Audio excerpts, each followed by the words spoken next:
Bonjour à toutes et à tous, bienvenue dans la grande interview. À mes côtés aujourd'hui, Laurent d'Ancona, journaliste au service justice de la Provence. Laurent, bonjour. Bonjour. Et nous recevons aujourd'hui Grégory Allione, bonjour. Bonjour. Vous êtes président de la Fédération nationale des sapeurs-pompiers de France et directeur départemental du SDIS 13, le service départemental d'incendie et de secours des Bouches-du-Rhône. Bonjour et merci d'être là sur ce plateau aujourd'hui. Nous allons évoquer ensemble différents thèmes au cours de cette interview, notamment la saison estivale. Les chaleurs, semble-t-il, sont bien là et avec elles le risque accru d'incendie évidemment. Mais on va commencer, Laurent, avec la crise sanitaire. Tout à fait. Bonjour Grégory Allione, content de vous avoir parmi nous aujourd'hui avec une actualité très chargée qu'il a été et qui va le redevenir. Alors, les sapeurs-pompiers ont payé un lourd tribut à la crise sanitaire avec des centaines de vos hommes qui ont été touchés par le Covid, malades et même malheureusement un décès. Aujourd'hui que cette crise semble provisoirement derrière nous, quel bilan tirez-vous de cette crise-là et quelles leçons vous a appris cette période assez inédite? Beaucoup d'enseignements. Beaucoup d'enseignements. Premièrement, la crise du Covid a eu plusieurs étapes, plusieurs phases. Une première où finalement la santé pensait que c'était une crise sanitaire uniquement. Et nous avons l'habitude, lorsque nous gérons des crises, de faire en sorte que l'expert ne soit pas en première ligne de gestion, de management de la crise. C'est la raison pour laquelle, lorsqu'il y a un commandement des opérations de secours, l'expert technique en radiologie, en risque chimique, le conseille, mais ne guide pas. Pourquoi je reviens là-dessus? Parce que c'est essentiel, parce que dans la première phase, on avait la santé qui pilotait tout. Et finalement, on s'est aperçu qu'on avait quelques couacs en termes logistiques, les masques. On avait quelques couacs sur la partie des tests. Mais à un moment donné, il y a eu une vraie prise de conscience du gouvernement. Le président Macron, visiblement, a donné des orientations pour faire en sorte que la sécurité civile dans son ensemble participe à la gestion de la crise. Ce qui a permis justement de réorienter, de donner une gestion de crise territoriale à la main des préfets et mettant l'ensemble des services à répondre à l'ensemble des situations de crise, confinement, tests, vaccination. Donc ça, c'est le premier élément. Sur un plan plus local, deux choses. Premièrement, dans les Bouches-du-Rhône, on a eu de la chance. On a eu la chance d'avoir des collectivités qui nous permettent d'avoir l'ensemble des masques, je veux dire le département, par ailleurs la région, qui nous ont permis d'avoir les masques en temps utile pour préserver nos personnels. Et notre ami Richard Teboul, pour lequel j'ai une pensée, qui est décédé, qui était du centre de secours de Carnoux, est décédé parce qu'il a attrapé le Covid dans son milieu professionnel et non pas dans l'activité de sapeur-pompier volontaire. Donc, ce qui veut dire que dans notre univers, pour autant, nous étions très confrontés au Covid, mais nous étions protégés aussi par les moyens dont on nous mettait à disposition. Et ça, c'est une vraie leçon. Et dorénavant, la vraie satisfaction, c'est que le gouvernement a donné la possibilité à celles et ceux qui sont les soldats de la vie, parce que les sapeurs-pompiers, c'est 84% d'intervention d'ambulance, comme nos collègues marins-pompiers sur Marseille. Et les soldats de la vie à injecter le vaccin. Ce sont des vrais techniciens du secours d'urgence aux personnes. Ils savent faire des gestes techniques et aujourd'hui, ce sont des piqueurs, des injecteurs du vaccin. On va en reparler, mais pour revenir à la période un peu douloureuse, un peu difficile, vous aviez parlé à l'époque, enfin la fédération que vous présidez des sapeurs-pompiers, d'impréparation des arts, de pompiers sous-employés. C'était des mots assez durs.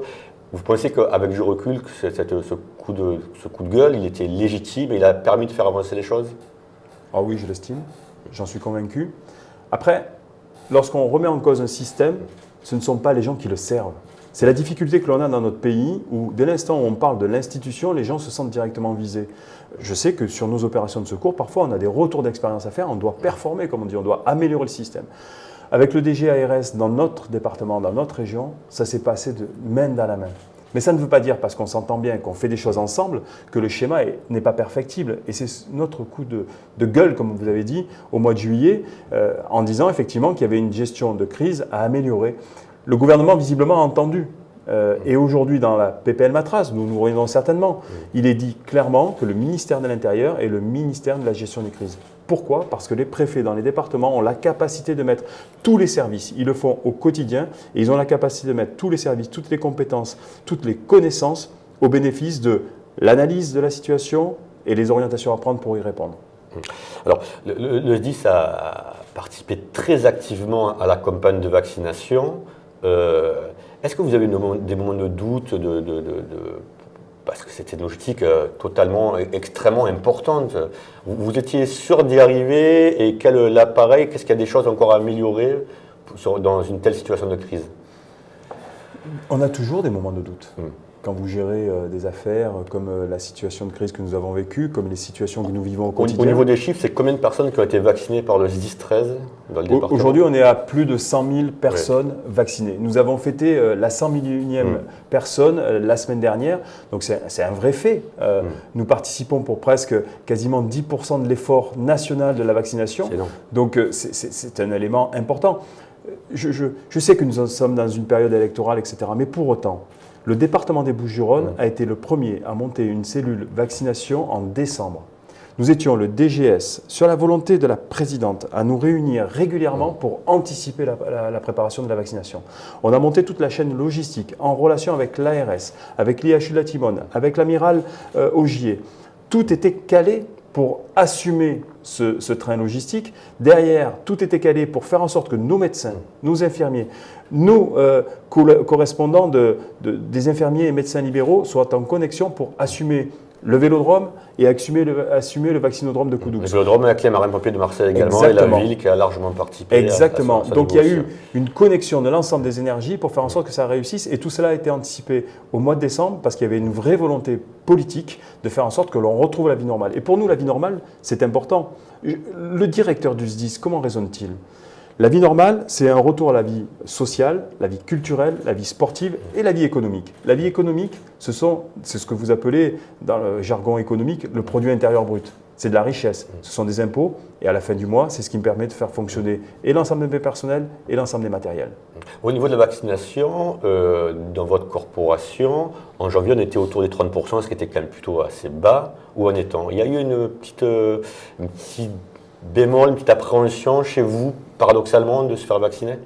Oui, mais comme dans toute la population. Mais vous savez, moi je fais partie d'une génération où mes cuisses, mes épaules sont marquées de vaccins qui ont permis d'éradiquer certaines maladies, la DT polio et le tétanos. Donc je fais partie d'une génération où lorsque nous étions gamins, nous étions vaccinés à la maternelle, même si l'on pleurait pour y aller, on était vaccinés, c'était obligatoire. On a cette pandémie. Elle a enrayé l'économie, elle a enrayé la vie sociale. Aujourd'hui, on parle d'une montée en puissance de la violence dans notre société du fait de ce confinement, du fait de cette pandémie. Je fais partie de celles et ceux qui font confiance à la science. Je fais partie de celles et ceux qui sont convaincus qu'il faut vacciner, qu'il faut en tous les cas avoir une immunité la plus complète possible.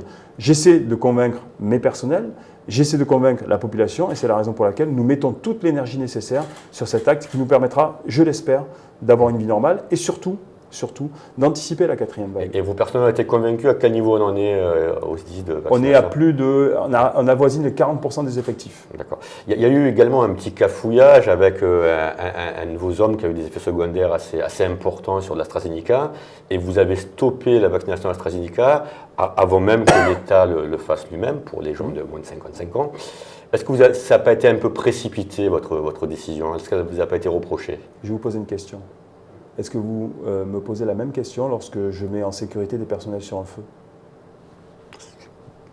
Donc, au quotidien, nos personnels, moi-même, je prends des responsabilités qui sont, je l'estime, encore plus importantes dans des moments qui sont plus dramatiques et qui exigent des millièmes de secondes de réflexion. Je ne me suis pas posé la question sur ce domaine-là. Et vous savez, oui, j'ai eu de la pression. Parce qu'il y avait tout un contexte. Je suis un convaincu de la vaccination, mais je ne voulais prendre aucun risque vis-à-vis de mes personnels. Si c'était à refaire, vous le referiez dans le même timing ? Sans hésitation. Alors, on va passer à un autre sujet, une actualité en chassant une autre, et ça là également est assez anxiogène, on va dire, mais importante. L'été arrive, les périodes de chaleur importantes. Est-ce qu'on doit craindre l'été qui arrive ? En ce moment, il y a un phénomène global sur notre planète. Je faisais partie des 5 officiers supérieurs partis en renfort, en mission d'appui de la sécurité civile en Australie pour observer ce qui s'y passait et observer ce qu'on pouvait leur apporter et notamment retirer comme expérience de ce qui se passait en janvier 2020 où l'Australie était mise à feu et à sang, si j'ose m'exprimer ainsi, avec des feux dantesques. Le réchauffement climatique est là. Tout à l'heure, je parlais des soldats de la vie. Les soldats du feu sont devenus des soldats de la vie par rapport au champ missionnel et deviennent presque des soldats du climat. Aujourd'hui, nous percevons, nous avons des tempêtes régulières, ce qu'on a vécu dans les Alpes-Maritimes, avec une récurrence, je dirais, assez régulière et avec une intensité que nous ne connaissions pas, pour deux raisons. Réchauffement climatique, urbanisation. Il ne faut pas se voiler la face. Deuxièmement, nous avons un réchauffement climatique qui a un gros impact.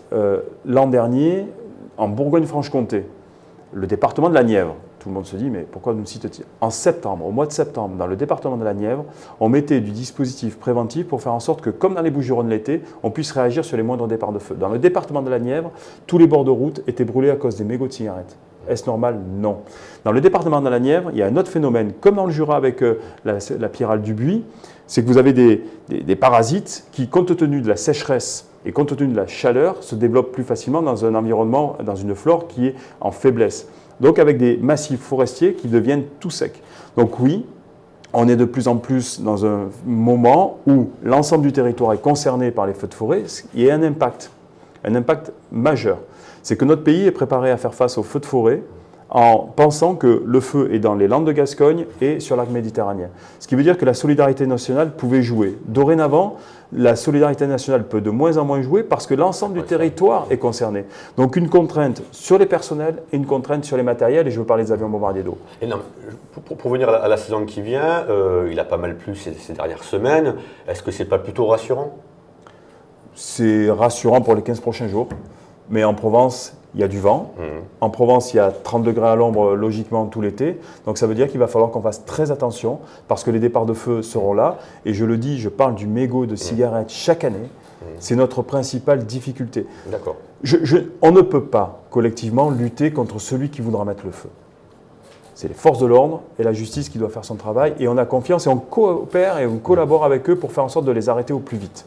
Mais par contre, nous, citoyens, qui avons conscience de notre environnement, qui voulons préserver, ne jetons pas les mégots de cigarettes, ne faisons pas des feux lorsqu'il y a 40 km/h de vent, ne faisons pas des feux à proximité des massifs, ne faisons pas de barbecue, soyons citoyens, ne faisons pas de la moto en plein massif, en plein été, même le matin lorsque déjà il fait 22-23 degrés. Donc soyons raisonnables. Laissons la folie à certains, mais nous, citoyens consciencieux, soyons raisonnables. Vous demandez une prise de conscience, en fait, là, une évolution des comportements. On n'apprend pas finalement de nos erreurs, il n'y a pas d'évolution par rapport à ça de la part de la population. On avance petit à petit. Vous savez, quand je suis arrivé en 2014 dans le département, lorsqu'on communiquait informé, lorsqu'il y avait des jours de vent, certains élus nous disaient qu'on attisait la folie des gens à mettre le feu. Je ne peux rien contre la folie. En revanche, contre nous trois, contre nos comportements sur lesquels nous avons malheureusement l'habitude de jeter le mégot de cigarette, je ne fume pas, mais jeter le mégot de cigarette par la fenêtre, je le vois tout l'hiver.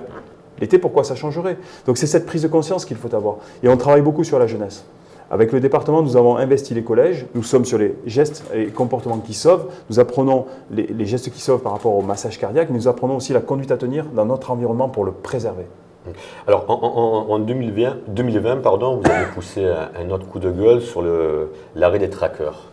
Est-ce que vous estimez à ce jour disposer de suffisamment de moyens si malheureusement un incendie important devait se déclarer ? Je vous expliquais le réchauffement climatique, la conséquence qu'il avait, et jusqu'à présent, on a eu une réflexion qui a été portée pour la défense de la forêt méditerranéenne, de l'arc méditerranéen, qui va de Perpignan à Menton en passant par la Corse, avec également les Landes de Gascogne. Aujourd'hui, la Direction générale de la sécurité civile et la gestion des crises, le ministère de l'Intérieur, a anticipé tout cela. Gérard Collomb avait commandé déjà 6 avions de type Dash, qui sont des avions à grande capacité, avec 10 000 litres de contenance en eau ou surtout en produits retardants. Donc oui, ça a été anticipé, mais c'est comme tout. Il faut passer des marchés, il faut commander, il faut prévoir les budgets. Donc tout ça met du temps. Par contre, le réchauffement climatique, il a déjà un temps d'avance.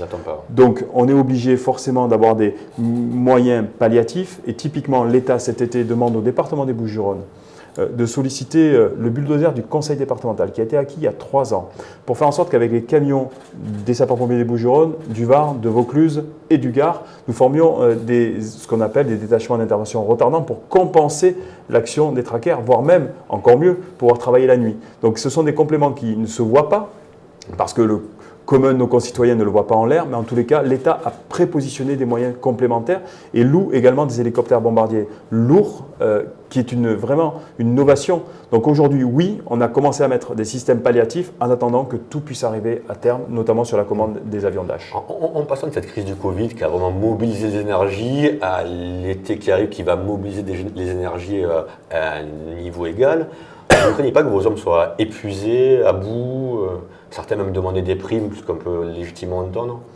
La prime, elle peut être légitime, mais je rappelle que ceux qui disent que c'est une prime Covid, c'est une prime de sursollicitation en période de crise.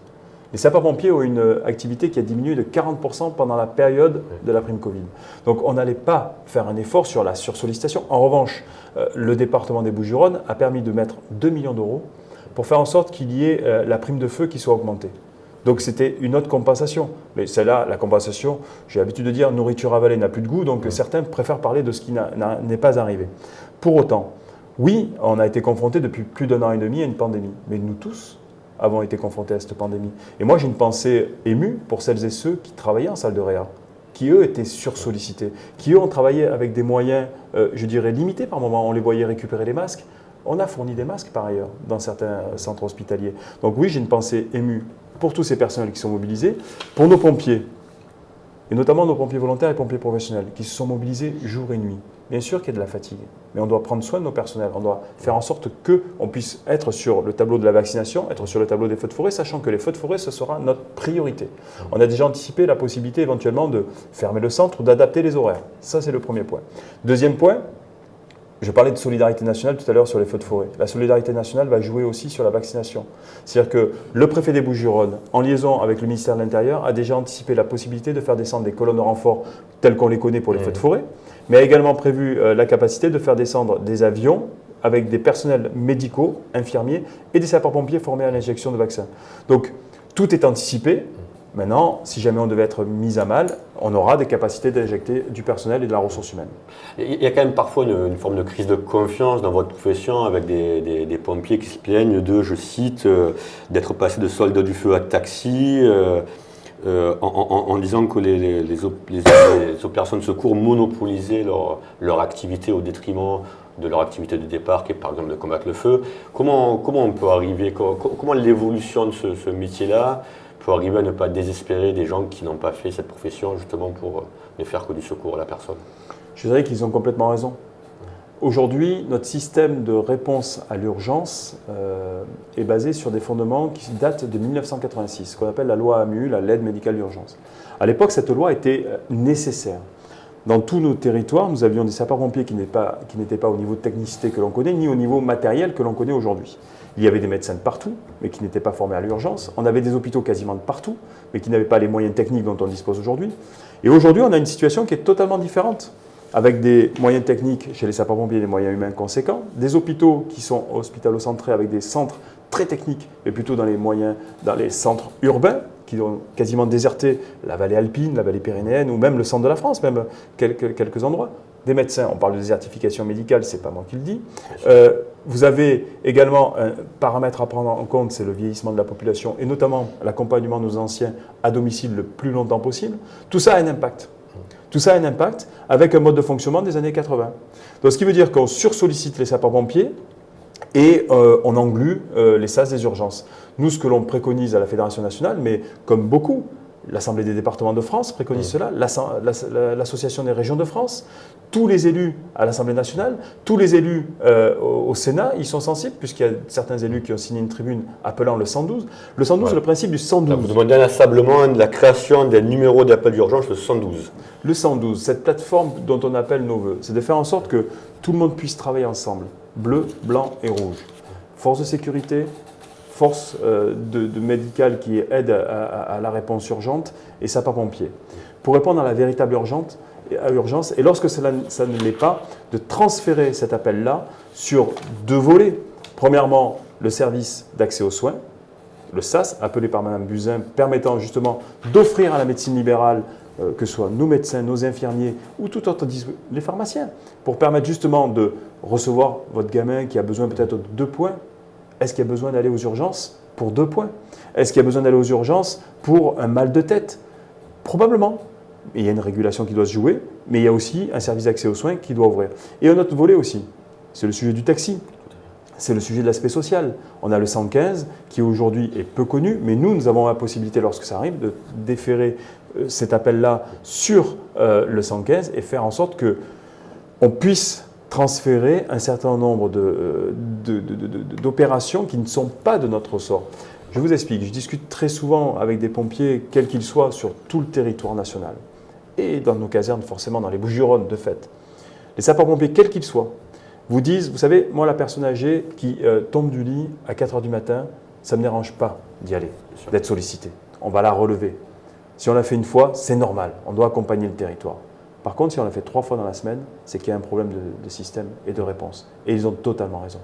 Donc vous demandez une réorganisation. Alors il y a une loi qui a été votée à l'Assemblée, la loi Matras, sur la sécurité civile. Est-ce qu'elle contient des avancées qui vous permettent vous pensez vont permettre d'améliorer la situation des secours? Oui, sur plusieurs volets. Premièrement, lorsque on nous appelle, alors que ce n'est pas notre champ missionnel, on appelle cela une carence, la carence ambulancière. Nous, ce que l'on souhaite, c'est que les ambulanciers prennent leur part à jouer et que l'assurance maladie confie à toutes ces ambulances la capacité à délester un certain nombre d'opérations qui nous arrivent aujourd'hui et qui ne sont pas de notre ressort. Il y a un volet aussi, je dirais, financier, c'est d'être dissuasif vis-à-vis d'une sollicitation. Aujourd'hui, quand on sollicite les sapeurs-pompiers, ça veut dire qu'on se met à mal sur notre cœur de métier. C'est-à-dire que lorsque je fais sortir 1 voire 2 ambulances d'une caserne, ça veut dire qu'à un moment donné, je ne peux plus répondre peut-être pour le feu de forêt ou ne peux plus répondre pour le feu de maison. Donc c'est toute une réorganisation, une gesticulation qui nécessite, si c'est de l'urgence, la véritable urgence, un accident de la route ou quoi que ce soit, il n'y a pas de souci. Oui, des fois, les gens peuvent avoir peur d'une chose qui se révèle finalement anodine. L'urgence, elle est également sur ce qu'on croit qui est urgent. Enfin, il y a 2 volets. On ne passera pas d'une compréhension totale à une compréhension effective ou à une non-compréhension. C'est comme tout à l'heure quand on parlait de la cigarette. La cigarette, c'est un schéma de longtemps et on va travailler sur les enfants et on va travailler sur des messages de prévention. C'est la même chose. Donc si demain matin vous appelez le 112 et que vous n'avez pas une réelle urgence parce que notre médecin qui est à disposition va dire finalement ça ne l'est pas, on transférera sur la médecine libérale pour répondre. L'essentiel, c'est que nos concitoyens aient une réponse. L'essentiel, c'est que nos concitoyens puissent appeler un numéro facile et que derrière, il ait la capacité de le réorienter. C'est comme, on va parler des Bleus, de la partie sécurité publique. Vous faites arracher avec votre épouse le sac en pleine rue. De notre point de vue, c'est une urgence parce qu'il y a une façon violente et à certains moments vous allez être malmené. Par contre, vous rentrez chez vous, vous observez que vous avez été cambriolé. Ce n'est pas une urgence. Vous devez déclarer votre vol, etc. C'est une autre démarche administrative. Donc forcément, ce n'est pas le 112 qui doit... Vous appelez un meilleur tri en fonction des cas. Et on doit éduquer la population également. Bien sûr. Alors, vous avez parlé d'appel. On a connu décidément, c'est comme une période particulière, un événement inédit avec une panne d'Orange. On a eu plusieurs morts en France. Quelles ont été les conséquences dans notre département? Il y a une enquête en cours sur un décès sur la commune d'Aix-en-Provence où l'ensemble des acteurs sont en train de recenser sous l'autorité de l'ARS et du préfet l'ensemble des données éventuelles. Ce qui est sûr, c'est que c'est inédit. Ça pose la question de la résilience de nos communications. Ça pose la question aussi d'un opérateur privé qui a la nécessité d'assurer et d'avoir un résultat sur l'acheminement de l'appel au secours. Ce que l'on note aussi, c'est que certains numéros... ça va être peut-être un peu technique, mais le 112 est un numéro numérique connu par les systèmes informatiques. Le 112 a visiblement, je dis visiblement parce qu'on étudie cela, été mieux acheminé que notre numéro 18 qui est adossé à un numéro à 10 chiffres dans la machine. Donc, ce qui veut dire que la machine a mieux reconnu typiquement des numéros connus comme le 112 que le numéro qui était adossé à un numéro à 10 chiffres. Donc ça doit nous faire réfléchir aussi sur nos modes de communication, sur nos modes d'alerte et aussi sur la résilience de nos systèmes. Donc aujourd'hui, typiquement la plateforme unique avec un 112 peut être un très très bon moyen. Pourquoi ? Parce que dans un moment où les communications pour nous alerter étaient compliquées, déjà on a mis du temps à s'en apercevoir puisque c'est la chute du nombre d'appels qui nous a fait capter et appeler les uns les autres. On aurait été tous ensemble, on aurait réagi premièrement en même temps. Ça c'est le premier point. Deuxième point, dans un moment où les communications étaient, je dirais, saturées, sursaturées, il nous fallait nous aussi communiquer entre nous en sollicitant les serveurs. Donc complexité, alors que si on avait été tous ensemble, c'était à la voix qu'on pouvait résoudre le problème. Et enfin, dans notre département des Bouches-du-Rhône, comme de partout en France, tous les services ont mis 3, 4, 5, 6 numéros à 10 chiffres à disposition de nos concitoyens. Donc déjà, qu'il est compliqué de savoir si je fais le 15, le 17, le 18, là on a mis presque une vingtaine de numéros à 10 chiffres pour dire si vous avez un problème, vous appelez ce numéro. Donc je pense qu'on a besoin de cohérence aussi et de résilience. Donc ce week-end, demain matin commence le congrès départemental des sapeurs-pompiers. quelles en seront les thématiques et qu'est-ce que vous attendez de cette grande réunion de famille? C'est un moment, le congrès annuel, chaque année, on se retrouve avec nos autorités. Le préfet ne sera pas là parce qu'il y a le devoir de réserve et on le comprend, mais nos autorités de gouvernance seront présentes, la présidente Vassal, le président Mallier seront présents. C'est le moment de faire le bilan des actions conduites et le bilan des actions à conduire. Et je le dis, je dis merci à l'amiral Augier. L'amiral Augier est une personne avec qui on peut travailler main dans la main. C'est la première fois que nous faisons un congrès départemental à Marseille, alors que ce sont les marins habituellement qui couvrent le secteur. Il y a une camaraderie et vraiment une sympathie qui s'est instaurée. La crise du Covid a certainement accéléré ce mouvement humain. Les liens n'ont pas toujours été très souples entre les marins et les sapeurs-pompiers. Je crois qu'ils sont humano-dépendants et là, ils sont humano-rassurants. Ça vous a rapproché, cette crise-là, a rapproché les uns et les autres. Je pense que l'amiral Augier est quelqu'un de normal. Son prédécesseur peut-être pas. Les autres n'étaient pas, d'accord. Son prédécesseur peut-être pas. Mais en tous les cas, l'amiral Augier, mais très clairement, l'amiral Augier est quelqu'un avec qui on arrive à construire. Et demain, nous serons à Marseille à la tenue d'un congrès départemental. Et pourquoi au Parc Chanot? Parce que du 13 au 16 octobre de cette année, il y aura le congrès national qui se tiendra. Donc c'est faire visiter à tous nos chefs de centre, tous nos présidents amicaux, tous celles et ceux qui vont contribuer, le Parc Chanot et d'expliquer ce qui va s'y passer. Et surtout, ce qui va être beau au Parc Chanot du 13 au 16 octobre, c'est qu'il va y avoir la grande caserne. Et la grande caserne des pompiers de France, pas des sapeurs ni des marins, des pompiers de France, va se tenir avec des marins, des sapeurs qui vont tenir pour nos gamins du département des Bouches-du-Rhône une caserne et leur faire voir ce que nous faisons au quotidien. Parce que l'on soit marin ou sapeur, c'est le même job, c'est le même métier et on va réussir à montrer cela à toute la France et au Bucqueroy d'Agnac. Vous avez l'impression que l'image des pompiers se grandit auprès de la population de cette crise, je le répète, inédite? On n'avait pas besoin de la crise. On n'a pas sollicité la crise pour avoir cette image-là. Peu importe. Les pompiers, le monde pompier est un monde qui est aimé des Français. À 99%, la population aime les sapeurs-pompiers. La crise a mis en exergue les capacités, les compétences. On a un vrai service public de proximité avec des qualités. Je vous parlais de nos médecins, je vous parlais de nos infirmiers. Nous avons des gens dont nous ne parlons pas, ce sont nos agents administratifs et techniques qui, pendant la crise, la plupart des entreprises, la plupart des administrations étaient en télétravail. Nous avions nos agents administratifs qui étaient en présentiel pour faire tourner la boutique, pour soutenir nos camions, pour faire en sorte que nous soyons, nous, en première ligne et eux nous soutenaient. Donc c'est un vrai esprit de corps. Les pompiers de France n'ont pas besoin d'une crise pour avoir cela. Lorsque nous avons les feux, ça fonctionne pareil. Et il y a quelque chose, c'est un vrai message à l'endroit de la population. Il ne faut pas seulement être 99% à nous aimer dans les sondages, il faut être aussi 99%, voire 100% à nous respecter lorsqu'on intervient.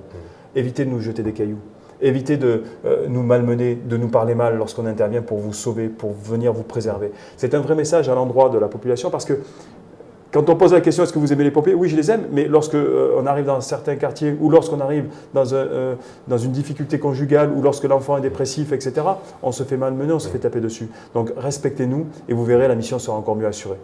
Au niveau des recrutements, pour finir, c'est au-delà du fait d'être apprécié, est-ce que vous faites envie? Est-ce vous avez des demandes fortes? Est-ce qu'il y a de nouveaux Alors, il y a plusieurs choses. Il y a un volet professionnel.